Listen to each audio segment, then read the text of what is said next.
So this is something that I'm very passionate about, just to make sure that patients understand that little things like just not paying attention to a small nagging pain in your side or your leg or your foot or your back or whatever, they can have long-lasting consequences, especially if you don't seek medical care and get advice and try to figure out what's wrong. So when I was in the hospital, I got a bunch of blood and literally was almost, dead.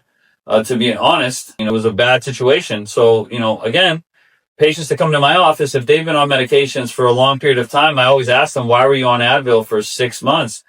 And I start to check their stomach. I ask them if they've had certain symptoms, you ask them some questions just to make sure they don't end up in that same situation, because it can happen and it's unfortunate. But you need to understand that having a proper diagnostic workup by a professional who knows what they're doing is important, so that you don't end up having something really bad happen from a small problem.